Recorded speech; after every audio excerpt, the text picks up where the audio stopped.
नमस्कार विद्यार्थी मित्रांनो, एकाग्र अकॅडमीमध्ये तुमचं सहर्ष स्वागत आहे. जानेवारी टू ऑक्टोबरपर्यंतचे करंट अफेअर्स आपण बघू शकता, बघितलेले होते. तसेच आता बघू शकता की कंबाईनची परीक्षा आहे जी 4 जानेवारी आणि 11 जानेवारीला गट क ची परीक्षा आहे. पण त्याच अनुषंगाने असं तर एक आहे की प्रायमा फेसीमध्ये ऑक्टोबरपर्यंतचेच करंट अफेअर्स येतील. पण कुठेतरी बघू शकता की आपल्याला नोव्हेंबरचं पण मिस नाही करायचं, कारण ह्याच्यात पण काय-काय महत्त्वाच्या घडामोडी घडलेल्या आहेत. म्हणून ते पण आपण ह्याच वीकमध्ये कव्हर करू. म्हणजे आज शनिवार आहे. आज बघू शकता 1 ते 15 नोव्हेंबरची थिअरी असेल आणि उद्याचा 16 ते 30 नोव्हेंबरची थिअरी पण आपण कंप्लीट करून टाकू. आणि त्याच्यानंतर मग बघू शकता की एक एक्सपेक्टेड थोडंफार प्रश्नांचं आपण 2 आठवडे चालवू सीरीज आणि त्याच्यानंतर मग जानेवारीच्या पहिल्या दुसऱ्या आठवड्यात आपण डिसेंबरचं टाकू. नाही, हा डिसेंबरचं करंट अफेअर्स टाकून मग पुन्हा जानेवारीपासून प्रॉपरली सुरू करू. जानेवारी 2026चं. तर 1 ते 15 नोव्हेंबरचं बघू शकता इम्पोर्टंट जे चालू घडामोडी आहेत. भरपूर साऱ्या बघू शकता महत्त्वाच्या घडामोडी इथं घडलेल्या आहेत. एक-एक करून आपण बघूया. तर पहिला आहे की आर्य समाजाला 150 वर्ष पूर्ण झालेले आहेत. येस, आर्य समाज, मानव सेवा के 150 साल. ₹150चा कॉइन पण बघू शकता. आर्य समाजाच्या नावाने हे आपलं टांगचाल करण्यात आलेलं आहे, ते बनवण्यात आलेलं आहे. तर पंतप्रधानांनी आंतरराष्ट्रीय आर्य महासंमेलनात 2025ला नवी दिल्ली येथे संबोधित केले. हे संमेलन आर्य समाजाच्या 150व्या स्थापना वर्षाच्या आणि महर्षी दयानंद सरस्वती यांच्या 200व्या जयंतीनिमित्त आयोजित करण्यात आले होते. ज्ञानज्योती महोत्सवाचा भाग असलेला हा कार्यक्रम महर्षी दयानंद सुधारणावादी वर्षाचा सन्मान करतो, सेवेचे 150 सुवर्ण वर्ष प्रदर्शित करतो आणि विकसित भारत 2047च्या ध्येयाशी सुसंगत वैदिक आणि स्वदेशी मूल्यांना प्रोत्साहन देतो. माहिती काय? आर्य समाज हे हिंदू सुधारणावादी आंदोलन आहे, जे वेदांना ज्ञान आणि सत्याचा सर्वोच्च स्तोत्र मानते. त्याची स्थापना स्वामी दयानंद सरस्वती यांनी 1875 मध्ये बॉम्बे आत्ता मुंबई येथे केली. लक्षात ठेवा, आर्य समाजाची स्थापना 1875ला स्वामी दयानंद सरस्वती. त्यांचं जे मूळ नाव होतं मूळ शंकर चरकनदास तिवारी असं करून होतं. त्याच्यावर एकदा प्रश्न आलेला आपल्या MPSCतच.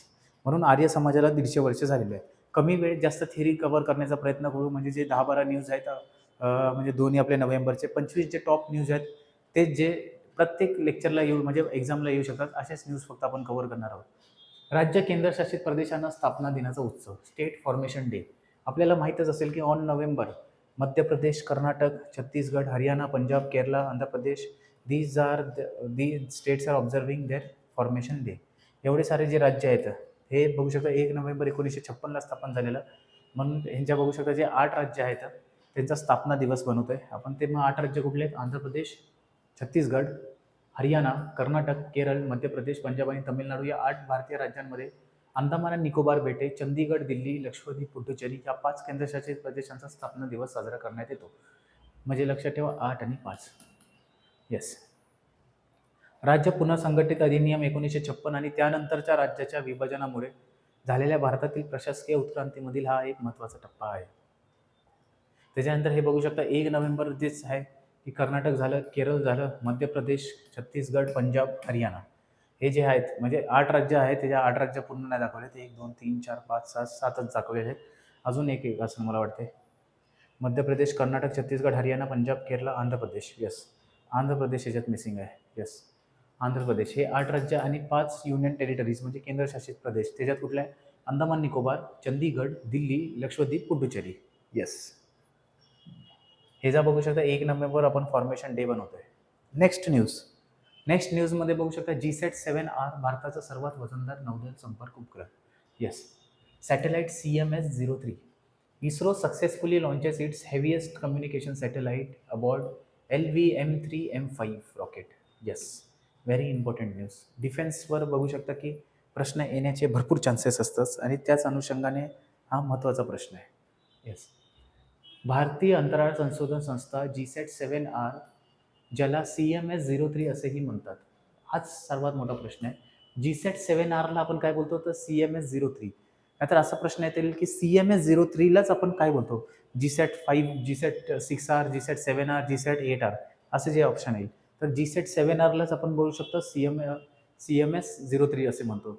या भारताच्या सर्वात वजनदार स्वदेशी बनावटीच्या प्रगत संपर्क उपग्रहाचे श्रीहरिकोटा येथील सतीश धवन अंतराळ केंद्रातून यशस्वीपणे प्रक्षेपण केले.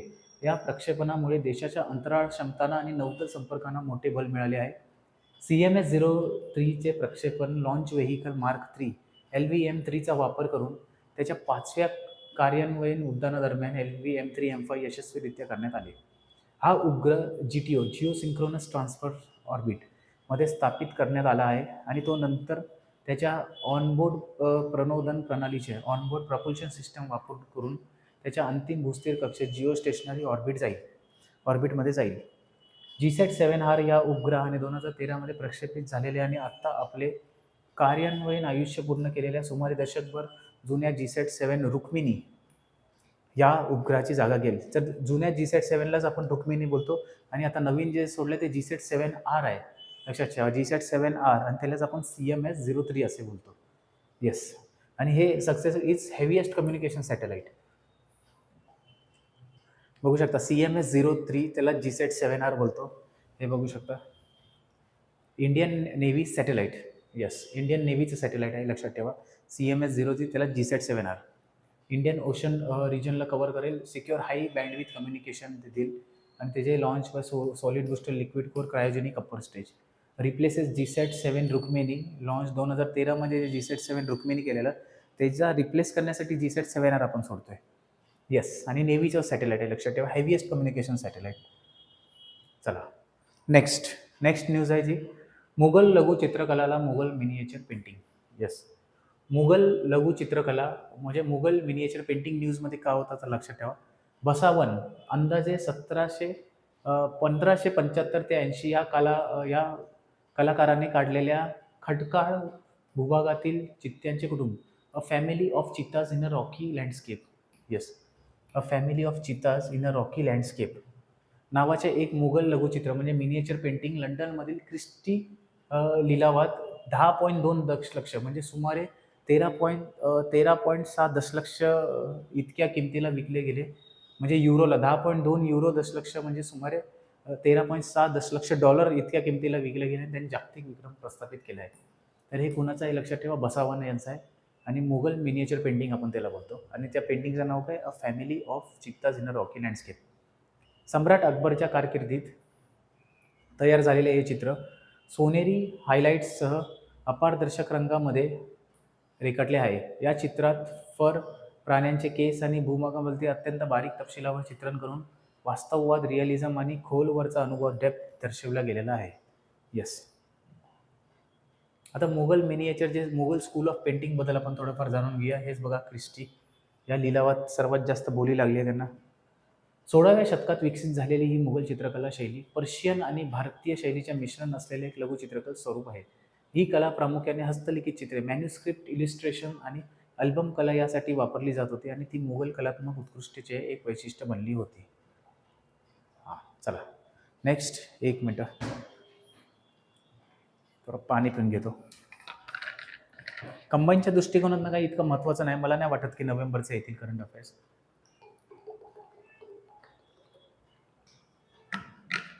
पण जे पुढच्या वर्षीची कंबाईन देते 2026ची, त्यांच्यासाठी 2025चं सगळंच इम्पॉर्टंट आहे, लक्षात ठेवा. लखनौला युनेस्कोच्या पाककलेची क्रिएटिव्ह सिटीचा दर्जा. India's food capital of the decade. Lucknow awarded UNESCO city of gastronomy. Yes.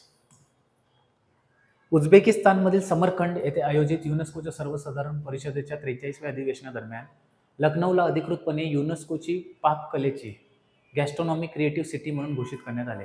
सर्वात पहिले की जे युनेस्कोचं जे हे आहे अधिवेशन ते कुठं झालं तर उझबेकिस्तानच्या समरकंड येथे, लक्षात ठेवायचं. युनेस्कोचं अधिवेशन उझबेकिस्तानच्या समरकंड येथे झालं आणि जे लखनौचं बघू शकता की जे गॅस्ट्रोनॉमी आहे पाककला त्याला बघू शकता क्रिएटिव्ह सिटीचा दर्जा त्याला दिलेला आहे. समावेशाची कारणे, रिझन फॉर इन्क्ल्युजन. ही मान्यता लखनौच्या समृद्ध अवधी खाद्य संस्कृतीचा गौरव करते जी कबाब, बिर्याणी, कोरमा आणि शीरमाल यासाठी प्रसिद्ध आहे. हा दर्जा लखनौची पाककला कौशल्य, कल्नरी आर्टिस्ट्री, आतिथ्य, हॉस्पिटॅलिटी आणि सांस्कृतिक वारसा दर्शवते. यापूर्वी 2019 मध्ये हैदराबादला हा सन्मान मिळाल्यानंतर लखनौ हे हा विषय बहुमान मिळवणारे दुसरे भारतीय शहर ठरले आहे. येस. नेक्स्ट, एक बघू शकता छोटे छोटे न्यूज आहेत. आपण जास्त कव्हर करण्याचा प्रयत्न करू कारण MPSCच्या दृष्टिकोनातून हेच न्यूज असतात. UPSC सारखे काय फाकर पसारा काय वाचण्याची गरज नसते कारण UPSCचं पण जे करंट अफेअर्स तुम्ही वाचता म्हणजे जे UPSC पण करतात त्यांना स्वतःला गॅरंटी नसते की हे येईल का नाही, म्हणजे त्यांचा साशंकता असते. पण MPSCच्या मधलं असं नाही आहे की असले जे स्टॅटिक असतात जे करंट अफेअर्स जे जास्त चर्चेत असतात आणि PYQ ॲनालिसिस केल्यावर आपल्याला ते एक कुठंतरी लॉजिक बिल्ड होतो की असेच प्रश्न विचारले जातात, म्हणून असं प्रश्न महत्त्वाचे आहेत न्यूज. आशिया प्रशांत आर्थिक सहकार्य शिखर परिषद ॲपेक. ॲपेक बघू शकता, ॲपेक लीडर्स इश्यू गॅन्ज्यू डिक्लेरेशन 1 नोव्हेंबरला बघू शकता. 31 ऑक्टोबर आणि 1 नोव्हेंबर इथं झालेली परिषद. दक्षिण कोरियातील गँगजू येथे आयोजित आशिया प्रशांत एशिया पॅसिफिक इकॉनॉमिक कॉर्पोरेशन शिखर परिषद 2025 ची सांगता APEC नेत्यांच्या गँगजू घोषणापत्राच्या स्वीकृतीने झाली. या घोषणापत्रात प्रादेशिक सहकार्य, डिजिटल परिवर्तन आणि समावेशक आर्थिक वाढीवर पुन्हा जोर देण्यात आला. ॲपेक शिखर परिषद 2025 चे प्रमुख निष्कर्ष की आउटकम्स गँगजू घोषणापत्र स्वीकारणे. या घोषणापत्राने समावेशक आर्थिक वाढीसाठी APEC नेत्यांची बांधिलकी पुन्हा एकदा स्पष्ट केली. तसेच श्रम बाजारावर कृत्रिम बुद्धिमत्ता आणि लोकसंख्याशास्त्रीय बदलांच्या परिवर्तनकारी परिणामांचाही मान्यता दिली. यातील 3 प्रमुख प्राधान्यक्रम निश्चित करण्यात आले. जगातील सर्वात गतिमान आणि परस्परांशी जोडलेले प्रादेशिक अर्थव्यवस्था निर्माण करणे, प्रदेशाला डिजिटल आणि AI परिवर्तनासाठी तयार करणे, सामुदायिक आव्हानांवर लक्ष केंद्रित करणे आणि वाढीचा फायदा सर्वांना मिळत असल्याची खात्री करणे. Yes, it is very important. APEC बद्दल थोडंफार जाणून घेऊया. 1989 मध्ये स्थापित झालेले ॲपेक हा 21 अर्थव्यवस्थांचा सदस्य देशांचा प्रादेशिक मंच आहे. आशिया प्रशांत प्रदेशात प्रादेशिक आर्थिक एकात्मता साधताना संतुलित, समावेशक, शाश्वत आणि नाविन्यपूर्ण वाढीस प्रोत्साहन देते. सदस्य कोण आहेत? ऑस्ट्रेलिया, ब्रुनई, दारुसलेम, कॅनडा, चिली, चीन, इंडोनेशिया, जपान, कोरिया प्रजासत्ताक, Malaysia, Mexico, New Zealand, Papua New Guinea आणि हे सगळे जे आहे इतर देश ते सगळे बघू शकता ॲपेकमध्ये आहेत. यस, लक्षात ठेवा. ॲपेकमध्ये इतके सारे देश आहेत, म्हणजे 1 2 3 4 5 6 7 7 3 21 झालं. यस, लक्षात ठेवा. याच्या 21 सदस्य अर्थव्यवस्थेमध्ये सुमारे 2.95 अब्ज लोक राहतात आणि त्या 2021 मध्ये जागतिक सकल राष्ट्रीय उत्पादनाचं सुमारे 62% आणि जागतिक व्यापाराच्या 48% प्रतिनिधित्व करते. भारत ॲपेकचा सदस्य नाही, हेच इम्पॉर्टंट आहे आपल्याला. ॲपेकचं हे कुठं झालं? गँगजो, साऊथ कोरियामध्ये. लक्षात ठेवा, साऊथ कोरियाच होतं ना. यस, दक्षिण कोरियाचा गँगजो येथे झालं, पण ॲपेक भारत म्हणजे त्याचा सदस्य नाही आहे, परंतु त्याचे अनेक सदस्य जवळचे राजकीय, आर्थिक आणि धोरणात्मक संबंध आहेत. यस, ॲपेकमध्ये भारत सहभागी नाही आहे, लक्षात ठेवा. आणि युनेस्कोचे जे अधिवेशन आहे ते समरकंद, उझबेकिस्तान येथे झालं, हे पण लक्षात ठेवा. नेक्स्ट, भारताचे पहिले खाजगी व्यावसायिक उपग्रह प्रक्षेपण. Vikram, the first private space rocket of India. Vikram one private space rocket of India. भारताचे वहिले खाजगी व्यावसायिक उपग्रह प्रक्षेपण जानेवारी 2026 मध्ये हैदराबाद स्थित स्कायरूट एरोस्पेस या कंपनीद्वारे केले जाईल. स्कायरूट एरोस्पेस. यस, लक्षात ठेवा, स्कायरूट एरोस्पेस. स्कायरूट एरोस्पेस या कंपनीद्वारे केले जाईल. या प्रक्षेपणामुळे इस्रो वगळता स्कायरूट ही उपग्रह घेऊन अंतराळात रॉकेट यशस्वीपणे प्रक्षेपित करणारी एकमेव भारतीय संस्था बनेल. नोव्हेंबर 2022 मध्ये विक्रम-S सब ऑर्बिटल मिशन लॉन्च करून स्कायरूट एरोस्पेस ही रॉकेट प्रक्षेपित करणारी भारतातील पहिली खाजगी कंपनी बनली आहे, ज्यामुळे भारतातील अंतराळ खाजगीकरण प्रयत्नांना एक महत्त्व वळण बनले आहे. 2020 मध्ये भारत सरकारने अंतराळ क्षेत्र खाजगी कंपन्यांसाठी खुले करण्याचा निर्णयाला अनुसरून स्कायरूटचे हे मिशन आहे. 2022 मध्ये विक्रम-S ऑर्बिटल मिशन लॉन्च करून स्कायरूट एरोस्पेस ही रॉकेट प्रक्षेपण करणारी भारतातील पहिली खाजगी कंपनी बनली होती, ज्यामुळे भारतातील अंतराळ खाजगी प्रयत्नांना एक महत्त्वपूर्ण आहे. लक्षात ठेवा, स्कायरूट एरोस्पेस भारतातील पहिली खाजगी व्यावसायिक उपग्रह प्रक्षेपण आणि विक्रम-1 जे होता first private space craft of India. Next, Amul जगातील GDP प्रति व्यक्ती GDP पर कॅपिटामध्ये अव्वल सहकारी संस्था. Amul ranked world number 1 cooperative. Yes, सहकारी संस्था जी आहे वर्ल्ड नंबर 1 झालेली आहे Amul. Anand milk united limited, doctor Verghese Kurien आणि गुजरात, व्हाईट रेव्होल्यूशन, श्वेत क्रांती. लक्षात ठेवायचं आहे, हे सगळं महत्त्वाचं आहे. अमूल जगातील GDP प्रति व्यक्ती मध्ये अव्वल सहकारी संस्था. Gujarat cooperative milk marketing federation जे अमूल ब्रँड अंतर्गत दुग्धजन्य पदार्थ विकते, त्याला international cooperative alliance world cooperative monitor 2025 नुसार GDP प्रति व्यक्ती GDP पर कॅपिटा कामगिरीच्या आधारावर जगातील नंबर 1 सहकारी संस्था म्हणून स्थान मिळाले आहे. अमूलचे यश त्यांच्या त्रिस्तरीय सहकारी संरचनेमुळे आहे. ही रचना 18,700 ग्राम दुग्ध सहकारी संस्थामार्फत 36 लाख दूध उत्पादकांना सक्षम बनवते. यामुळे संपूर्ण भारतात समावेशक वाढ, इन्क्लुसिव्ह ग्रोथ, सामाजिक समानता आणि ग्रामीण विकासाला चालना मिळते. येस, लक्षात ठेवा. GDP पर व्यक्तीमध्ये अव्वल सहकारी संस्था बनली आहे जगातील. जगातील ना? Yes, world's number 1 cooperative. Next, operation weed out. Weed आपल्याला माहीतच असेल. डायरेक्टर ऑफ बघू शकतो की revenue intelligence is 72 kg of hydroponic weed worth 72 crore in pan India operation weed out. Yes, charas, ganja, drugs, MD, अजून भरपूर सारे काय काय कोकेन बिकेन हे जे असतात सगळे ड्रग्स, त्याच्याबद्दल वीड आउट. महसूल गुप्तचार संचालनालय, directorate of revenue intelligence, Mumbai विमानतळावरील राबवलेल्या ऑपरेशन वीड आउट अंतर्गत बँकॉक येथून तस्करी करून आणलेले उच्च दर्जाचे हायड्रोफोनिक कॅनिबीज, येस गांजा, जप्त केले आहे. हे जप्ती narcotics, drugs and psychotropic substance NDPS कायदा 1985 अंतर्गत करण्यात आली आहे. हायड्रोफोनिक कॅनिबीज म्हणजे भांग. झाडे मातीत न वाढवता पाण्यावर आधारित पोषक तत्वाने समृद्ध द्राव वाढवण्याची प्रक्रिया आहे. वीड आउट नावाच्या या ऑपरेशन उद्दिष्ट अंमली पदार्थाच्या तस्करी थांबवणे आहे. येस, गांजा, त्यालाच भांग पण ह्याच्यात बघू शकता की त्याच्याच ह्याच्यात बनवतात, की जे मॅक्झिमम होळी आणि नॉर्थ इंडियामध्ये आपल्याला वाराणसी असेल, उज्जैन असेल, तिथं आपल्याला बघायला भेटतं. पण ते सगळं बघू शकता की एक शारीरिक आणि आयुर्वेदिक प्रकारे हे करतात. पण हे जे बाकीचे ड्रग्ज आहे, गांजा बिंजा फुकणं, हे नशेसाठी केले जातात. नेक्स्ट, भारताचे राष्ट्रीय गीत वंदे मातरमचे 150वी जयंती. नेहरूने ये किया, नेहरूने वो किया, मी बऱ्याच लेक्चरला बोललोय. त्याच अंतर्गत बघू शकता भरपूर चर्चेत राहिलेल्या पूर्ण देशात. बेरोजगारी, डॉलरचा रेट हे झाला, पॉल्युशन एवढं आहे, हे सगळं गेलं भाडमध्ये. पंडित नेहरूने वंदे मातरमसाठी काय हे केलं, भरपूर अपमान केला, हे सगळं महत्त्वाचं वाटलं आपल्या सरकारला.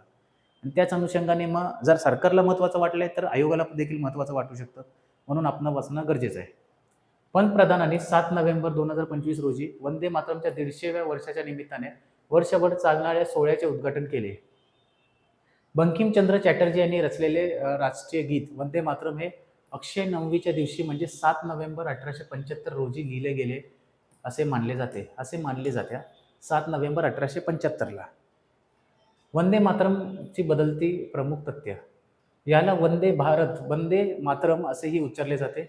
याची रचना बंकिमचंद्र चॅटर्जी यांनी केली. 7 नोव्हेंबर 1875 रोजी हे गीत सर्वप्रथम बंग दर्शन या साहित्य नियतकालिकेत प्रकाशित झाले आणि नंतर त्याच्या अजरामर कादंबरी आनंदमठ 1882 मध्ये समाविष्ट आले. बंग दर्शन या साहित्य नियतकालिक मॅगझिनमध्ये बघू शकता की छापलेलं बंग दर्शनमध्ये, आणि त्याच्यानंतर मग आनंदमठ या बघू शकता कादंबरीमध्ये ते बघू शकता की प्रॉपरली त्याच्यात टाकण्यात आलं वंदे मातरम, बंकिमचंद्र चॅटर्जी, आनंदमठ. महत्व, रवींद्रनाथ टागोर यांनी या गीताला संगीत दिले. यस, रवींद्रनाथ टागोर यांनी या गीताला संगीत दिले. हे गीत भारताच्या सांस्कृतिक आणि राजकीय ओळख चित्राचे शक्तिशाली प्रतीक बनले, ज्याने एकता, बलिदान आणि भक्ती दर्शवले. 1937 मध्ये काँग्रेसचे कार्यकारिणीने, काँग्रेस वर्किंग कमिटीने या गीताचे पहिले 2 श्लोक भारताचे राष्ट्रीय गीत म्हणून स्वीकारले. यस, पहिले 2च श्लोक भारताचे राष्ट्रीय गीत म्हणून 1937ला स्वीकारले. 24 जानेवारी 1950 रोजी भारताचे पहिले राष्ट्रपती डॉक्टर राजेंद्र प्रसाद यांनी जाहीर केले की जन गण मन हे राष्ट्रगीत असेल, म्हणजे नॅशनल अँथम असेल, परंतु स्वातंत्र्य चळवळीतील महत्त्वाच्या भूमिकेमुळे वंदे मातरमला राष्ट्रीय गीताचा समान आदर दिला जाईल. म्हणजे दोन्ही पण नॅशनल सॉन्ग, नॅशनल अँथम असलं तर जन गण मन 52 सेकंड, आणि नॅशनल सॉन्गला तर वंदे मातरम. पण त्याला जर मराठीत आणि हिंदीत जर बोललो तर राष्ट्रीय गीतच बोलतात. राष्ट्रीय गान, राष्ट्रीय गीत सेमच झालं. म्हणून लक्षात ठेवा, 24 जानेवारी 1950ला स्वीकारण्यात आला होता. हा प्रश्न राज्यसेवेत येऊन गेला. बाकीचे फॅक्ट्स इकडल्या इकडे वाचा की पहिल्यांदा कुठं प्रसिद्ध करण्यात आला, 7 नोव्हेंबर 1875 बंग दर्शन या नियतकालिकेत, आणि त्याच्यानंतर आनंदमठ 1882 मध्ये हे करण्यात आलं. संगीत कोणी दिले तर रवींद्रनाथ टागोर यांनी. बनवलं कोणी? बंकिमचंद्र चॅटर्जी यांनी. यस, 1937 मध्ये काँग्रेस वर्किंग कमिटीने पहिले 2 श्लोक भारताचे राष्ट्रीय गीत म्हणून स्वीकारले 1937ला.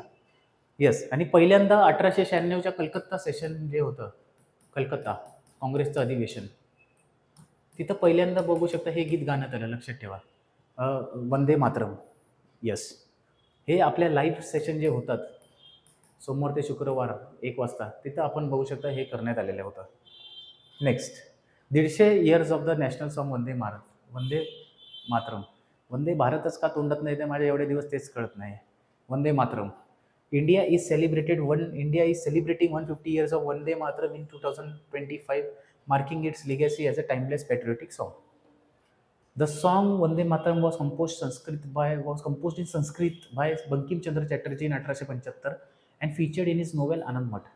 डॉक्टर राजेंद्र प्रसाद यांनी 24 जानेवारीला ऑफिशियली स्टेटस डेझिग्नेटेड केला आणि आर्टिकल 51A नुसार बघू शकता की सिटीजननी रिस्पेक्ट केला पाहिजे national anthem, national flag, national song यांचा.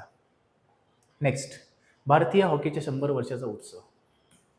या ह्याच्यात भरपूर झालं ना. वंदे मातरम 150 वर्ष, 1875ला स्वामी दयानंद सरस्वतीचं पण बघू शकता की आपण काय त्याला बोलतो, स्वामी दयानंद सरस्वतीचं कुठलं हे होतं, यस, आर्य समाज. आणि त्याच्यानंतर भारतीय हॉकीला पण 100 वर्ष झाले. हॉकी इंडिया 7 नोव्हेंबर रोजी नवी दिल्लीतील मेजर ध्यानचंद राष्ट्रीय स्टेडियमवर एका मोठ्या समारंभासह देशभरात कार्यक्रम आयोजित करून भारतीय हॉकीच्या 100 वर्षाचा उत्सव साजरा करत आहे. गेल्या 100 वर्षात भारतीय हॉकीचा प्रवास कसा झाला हे आपण बघूया. हॉकीचा उगम. हॉकीचा इतिहास जवळजवळ 4000 वर्षापूर्वीचा आहे. याचे सुरुवातीचे संदर्भ इराण, इजिप्त आणि ग्रीसमध्ये आढळते. इराण, इजिप्त, ग्रीसमध्ये, मिडल ईस्टमध्ये. तथापि आधुनिक खेळाचा उदय यूकेमध्ये झाला, जिथे 1876मध्ये औपचारिक नियम, फॉर्मल रूल्स तयार करण्यात आले. हॉकीचे 2 प्रमुख प्रकार आहेत, फील्ड हॉकी आणि ice hockey. Yes, field hockey आणि आईस हॉकी. आईसमध्ये पण खेळलं जातं आणि फील्डमध्ये पण खेळतात. फील्ड हॉकी कृत्रिम मैदानावर खेळले जाते आणि बर्फाच्या रिंकवर स्टेट्रक्सद्वारे आईस हॉकी खेळले जाते. नेक्स्ट, भारतात आगमन आणि विकास. 1850च्या दशकात ब्रिटिश राजवटीत हॉकी भारतात आली आणि ती झपाट्याने लोकप्रिय झाली. परिणामी कलकत्ता 1855मध्ये पहिला हॉकी क्लब स्थापन करण्यात आला. कलकत्तात 1855, लक्षात ठेवा. म्हणजे 1857च्या उठावाच्या पण पहिले. बीटन कप कलकत्ता आणि आगा खान टुर्नामेंट बॉम्बे यासारख्या देशांतर्गत स्पर्धांनी या खेळाला अधिक प्रसिद्धी मिळाली. म्हणजे आता बीटन कप कलकत्ताचा होता आणि आगा खान जे टुर्नामेंट आहे ते मुंबईत व्हायचं, ते हॉकी रिलेटेड आहे, लक्षात ठेवा. बीटन कप पण. आंतरराष्ट्रीय हॉकी महासंघ स्थापन झाल्यानंतर एका वर्षाने 7 नोव्हेंबर 1925 रोजी या खेळाला देशातील पहिले नियामक संस्था म्हणून इंडियन हॉकी फेडरेशनची स्थापना झाली. आणि त्यालाच आपण म्हणूनच बघू शकता की 100 वर्ष आपण बोलतोय की हॉकीच्या फेडरेशनला 100 वर्ष झालं. गोल्डन एरा 1928 ते 56मध्ये. या काळात भारतातील जगातील सर्वात यशस्वी हॉकी राष्ट्र बनला. भारताने सलग 6 ऑलिम्पिक सुवर्ण पदके जिंकली. लय मोठी गोष्ट आहे, 6 Olympic continuously. Amsterdam 1928, Los Angeles 32, Berlin 36, London 48, Helsinki 52 आणि मेलबोर्न 56. कंटिन्युअसली बघू शकता की 6 जिंकले. 2025 पर्यंत भारताने एकूण 13 ऑलिम्पिक पदके, 8 सुवर्ण, 1 रौप्य, 4 कांस्य जिंकून जगातील सर्वात यशस्वी हॉकी राष्ट्र म्हणून आपली ओळख कायम ठेवली. तरी पण लक्षात ठेवा की हॉकी हे आपला राष्ट्रखेळ नाही आहे. आणि हे बघू शकता की हे सर्व लिस्ट आहे. रिसेंट लिस्ट लक्षात ठेवा. 2021 Tokyo. Yes, bronze. The medals so फार 1 2 3 4 5 6 आणि 6 12. यस, यस, परफेक्ट आहे. India's golden era of men's hockey. Golden era आहे थोडाफार. नेक्स्ट, डेव्हिड रझाले यांनी त्यांच्या फ्लेश कादंबरीसाठी 2025चा Booker prize. David Szalay Booker prize 2025. 2025चा बुकर पुरस्कार जिंकला आहे. या पुरस्काराचा मान मिळवणारे ते त्यांच्या मूळ पार्श्वभूमीचे पहिले लेखक ठरले आहे. ही कादंबरी साध्य स्पेअर प्रोज लिहिलेली आहे, जी एका व्यक्तीच्या हंगेरियन हाऊसिंग इस्टेटपासून लंडनमधील उच्चभ्रू वर्तुळापर्यंत प्रवास दर्शवते. क्लास, पॉवर, पुरुषत्व यावर केलेले भाष्य या कादंबरीचं कौतुक आहे.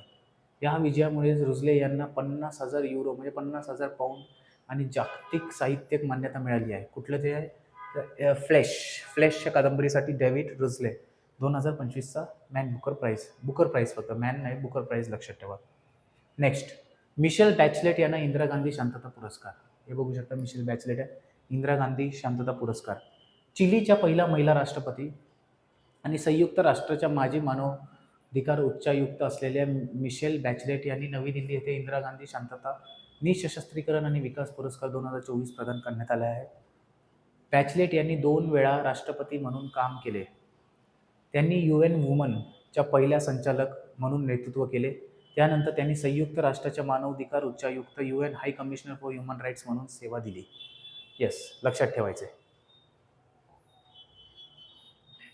बिहारमधील गोगाबील तलाव भारताचे 94वे रामसर स्थळ. आणि हे महत्त्वाचं आहे की नोव्हेंबरपर्यंत किती रामसर स्थळ होते? 94. डिसेंबरला 96 झालेला आहे आणि भारतातील सर्वात जास्त बघू शकता तमिळनाडूमध्ये आहे. म्हणून बिहारमधील गोगाबिल लेक आहे इंडियाज 94th रामसर स्थळ आणि बिहारमधला 6वा.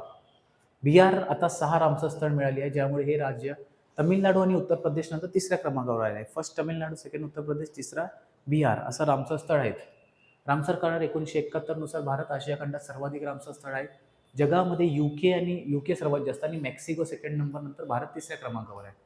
येस, रामसर स्थळ लक्षात ठेवा. कशात तरी आपण कुठेतरी टॉपला आहे. एशियामध्ये सर्वात जास्त आहे आणि सर्वात जास्त यूकेमध्ये आहे, युनायटेड किंगडम 176, मेक्सिको सेकंड आहे आणि भारत तिसरा आहे. गोगाबिल तलाव हे बिहारमधील कटिहार जिल्ह्यात ट्रान्सगंगेच्या मैदानात स्थित असलेले एक ऑक्सबो लेक वेटलँड आहे. हे तलाव ईशान्य दिशेला महानंदा नदी आणि दक्षिण दिशेला गंगा नदीने वेढलेले आहे. गोगाबिल तलाव हे बिहारमधील पहिले सामुदायिक राखीव स्थळ आहे आणि बिहारमध्ये 15वे संरक्षित क्षेत्र आहे. स्थानिक उपजीविकेला आधार देत या तलावाचा उपयोग सिंचनासाठी, पाणी काढणे, मोठ्या प्रमाणावर मासेमारी, जलवाहतूक, गुरे धुणे आणि मनोरंजन यासाठी केला जातो. Yes, it is very important. आणि अशाच प्रकारे बघू शकता 1 ते 15 नोव्हेंबरचे जे महत्त्वाचे जे चालू घडामोडी आहे ते आपण इथं कव्हर केलेले आहेत. असंच बघू शकता उद्याच्या लेक्चरला 16 ते 30 नोव्हेंबरचे जे चालू घडामोडी असतील ते आपण कव्हर करणार आहोत. सध्या आपण इथेच थांबूया. जय हिंद, जय महाराष्ट्र.